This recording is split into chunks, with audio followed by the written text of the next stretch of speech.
Argentina বনাম Brazil, কার আক্রমণ সেরা? একপাশে মেসির জাদুতে মতোয়ারা আর্জেন্টিনা, অন্য পাশে ভিনিসিয়াসের গতি আর ব্রাজিলের সাম্বা ম্যাজিক। এটাই ফুটবলের সবচেয়ে উত্তেজনাপূর্ণ দ্বন্দ্ব, আর্জেন্টিনা বনাম ব্রাজিল। কিন্তু প্রশ্ন হলো 2026 বিশ্বকাপের আগে কোন দলের আক্রমণ ভাগ আসলে সবচেয়ে ভয়ঙ্কর? চলুন আজ বিশ্লেষণ করি তারই উত্তর। ফুটবল দুনিয়ায় ক্লাসিকো যদি থাকে বার্সা রিয়াল, তবে আন্তর্জাতিক ফুটবলের রাজা ক্লাসিকো হলো আর্জেন্টিনা বনাম ব্রাজিল। দুই দলের প্রতিটি ম্যাচ মানে শুধু খেলা নয়, মান সম্মান, গর্ব আর ইতিহাসের লড়াই। আজ আমরা বিশ্লেষণ করব প্রতিটি দিক, তারকা খেলোয়াড়, ট্যাকটিক্স, স্টেটাস আর সাম্প্রতিক পারফরম্যান্স। প্রথমেই কথা বলি বর্তমান বিশ্ব চ্যাম্পিয়ন আর্জেন্টিনার আক্রমণ ভাগ নিয়ে। এই দলের আক্রমণ নেতৃত্ব দিচ্ছেন ফুটবল ইতিহাসের সেরা খেলোয়াড়দের একজন লিওনেল মেসি। হ্যাঁ, বয়স যখন 38 হলেও মাঠে মেসির এক টাচ মানেই প্রতিপক্ষের হৃদয় কাঁপন। তার পাসিং, ভিশন আর ড্রিবলিং এমন এক জাদু তৈরি করে যা দিয়ে যে কোনো ডিফেন্স ভেঙে ফেলা সম্ভব। কিন্তু মেসি একা নন, তার পাশে আছে নতুন প্রজন্মের তরুণ তারকা জুলিয়ান আলভারেজ, যিনি ম্যানচেস্টার সিটির হয়ে প্রিমিয়ার লিগে নিজেকে প্রমাণ করেছিলেন। আলভারেজের সবচেয়ে বড় শক্তি হল তার নাড়াচাড়া, এক মুহূর্তে উইংয়ে আবার পরের মুহূর্তে বক্সের ভিতর শট। এছাড়াও আছে লাউতারো মার্টিনেজ, ইন্টার মিলানের এই স্ট্রাইকার বর্তমানে ইউরোপের সবচেয়ে ধারাবাহিক গোলদাতাদের একজন। তার পজিশন সেন্স এবং শক্তিশালী ফিনিশিং আর্জেন্টিনার আক্রমণকে করে তুলেছে আরও প্রাণবন্ত। আর্জেন্টিনা দলে আরও রয়েছেন দিবালার মতো তারকা খেলোয়াড়, এছাড়া নতুন তারকা খেলোয়াড় মাস্তান তুনো তো আছেনই। আর্জেন্টিনা খেলে পজিশনাল ফুটবল, বল দখলে রেখে ধীরে ধীরে প্রতিপক্ষকে ক্লান্ত করে। অর্থাৎ হঠাৎ করে মেসির ম্যাজিক্যাল থ্রু পাস বা আলভারেজের দ্রুত গতির গোল প্রতিপক্ষের জন্য আর্জেন্টিনার এই নিখুঁত আক্রমণ ভাঙা খুবই কঠিন। 2022 বিশ্বকাপে আর্জেন্টিনা গোল করেছিল 15টি, যা ছিল টুর্নামেন্টের দ্বিতীয় সর্বোচ্চ।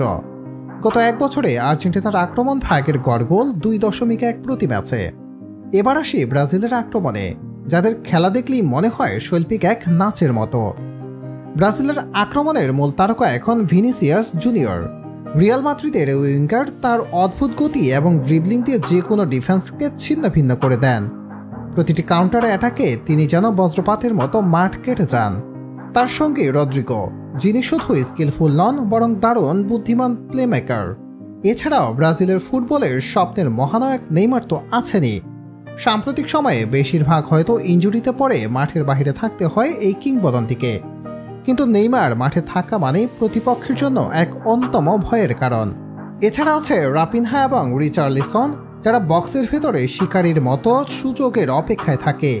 তাদের জন্য ভিনিসিয়াস এবং রদ্রিগো তৈরি করেন গোলের সুযোগ। ব্রাজিলের সবচেয়ে বড় শক্তি হল কাউন্টার অ্যাটাক।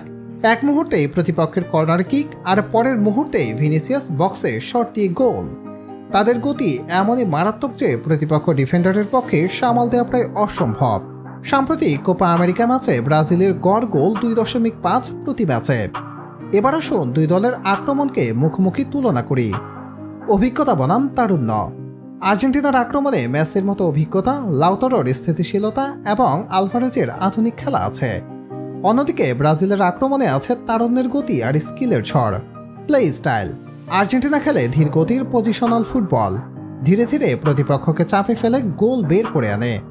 ব্রাজিল খেলে দ্রুত গতির আক্রমণাত্মক ফুটবল, মুহূর্তেই counter attack. Status face of. গত 10 ম্যাচে আর্জেন্টিনা করেছে 21 গোল আর ব্রাজিল করেছে 25 গোল, অর্থাৎ গোলের হিসাবে সামান্য এগিয়ে ব্রাজিল। যখন ম্যাচ হয় আর্জেন্টিনা বনাম ব্রাজিল, তখন শুধু গোলের সংখ্যা নয়, কৌশলও নির্ধারণ করে জয় পরাজয়।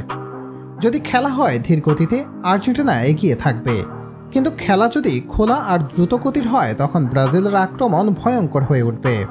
বর্তমান সময়ে আর্জেন্টিনার আক্রমণ সবচেয়ে স্থিতিশীল এবং প্রমাণিত।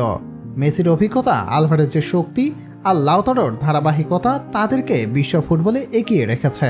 কিন্তু ব্রাজিলের তরুণ তারকারা যদি ছন্দে থাকে, তারা যে কোনো মুহূর্তে খেলার মোড় ঘুরিয়ে দিতে পারে। তাহলে আপনার মতে কার আক্রমণ ভাগ সেরা? অভিজ্ঞতা আর্জেন্টিনা নাকি তারুণ্যের ব্রাজিল? কমেন্টে জানাতে ভুলবেন না। ফুটবল মানে উত্তেজনা, আর আর্জেন্টিনা বনাম ব্রাজিল মানে ফুটবল দুনিয়ার রাজকীয় দ্বন্দ্ব। পরের ভিডিওতে দেখা হবে আরও রোমাঞ্চকর বিশ্লেষণ নিয়ে। ততক্ষণ পর্যন্ত ভয়েস অফ ফুটবলের সাথেই থাকুন।